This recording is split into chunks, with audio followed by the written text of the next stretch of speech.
शंकर को जल चढ़ाने के लिए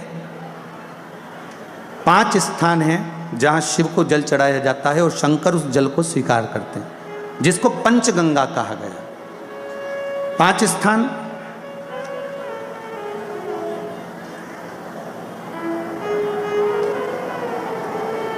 अच्छे से समझ लीजिएगा, जब भी शिव मंदिर में जाएं तो ये 5 स्थान शिव को जल चढ़ाने के लिए ये रखा है। शिवलिंग, गोल जलाधारी, ये चरण जहाँ से पानी नीचे की ओर जाता है। शंकर भगवान के 13 बच्चे हैं, 13 की 13 बच्चे शिव जी का संपूर्ण परिवार, 33 कोटि देवता, 64 योगिनियाँ, सब शिवलिंग के आसपास में। आप शंकर जी के मंदिर में जाकर ये कभी ना विचार करना कि पार्वती जी को ढूंढना पड़ेगा या गणेश जी को ढूंढना पड़ेगा या कार्तिकेय जी को ढूंढना पड़ेगा या भैरव को ढूंढना पड़ेगा। हमें शंकर के मंदिर में जाकर किसी देवता को ढूंढने की जरूरत नहीं है। जहाँ शंकर भगवान का शिवलिंग रखा हुआ है वो माता जी का हस्तकमल है, माता पार्वती जी का स्थान है। जहाँ शिवलिंग रखा है वो शंकर भगवान है।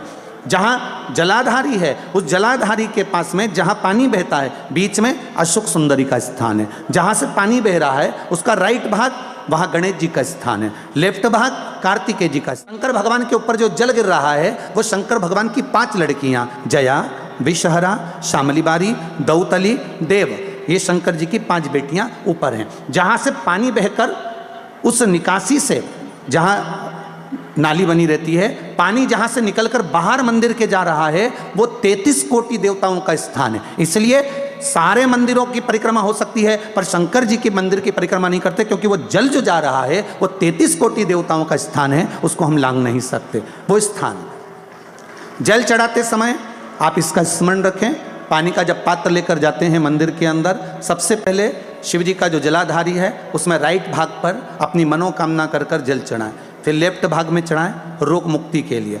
अशोक सुंदरी की जगह पर चढ़ाएं, ये 3रा स्थान। 4था स्थान माता पार्वती जी का जो कटी भाग है जहाँ पर शिवलिंग रखा हुआ है उस भाग पर जल। 4था भाग, 5वां भाग शंकर जी के ऊपर चढ़ाएं। ये 5 जगह पर जल क्रम वाइज चढ़ाएं।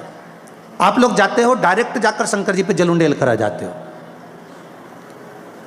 सीधे गए और शिव जी पे जाकर आपने जल चढ़ा दिया। हमारे यहाँ शास्त्र कहता है जैसे अपन देवताओं की पूजन करते हैं तो पंडित जी सबसे पहले पूजन किसकी कराते हैं? जम के बोलो जरा।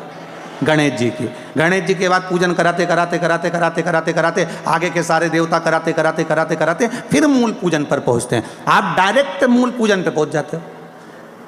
इस छत के ऊपर आपको चढ़ना है, निशानी रखी है, पाए लगे हुए हैं। आप कैसे चढ़ोगे? एक एक पाए पर पांव रखकर चढ़ोगे कि डायरेक्ट पहला पे रखोगे आखिरी पर? जम के बोलिए जरा। एक एक पाए पर पांव रखोगे ना कि धीरे धीरे हमको चढ़ना है। उसी तरह शिव मंदिर में पहुंचने के बाद पहला गणेश स्थान, कार्तिकेय स्थान, अशोक सुंदरी का स्थान। अशोक सुंदरी के स्थान पर जल क्यों चढ़ाया जाता है? क्योंकि भगवान शंकर की सबसे छोटी लड़की जो है वो अशोक सुंदरी है। और ये जो छोटी लड़की है अशोक सुंदरी, ये नारी को अखंड सौभाग्यता का वर प्रदान करती है। कौन सी नारी को? किस नारी को अखंड सौभाग्यता देती है?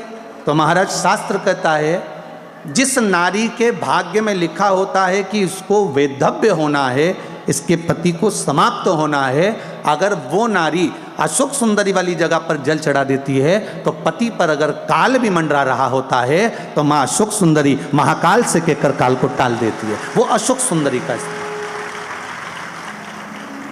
वो माता अशोक सुंदरी का स्थान।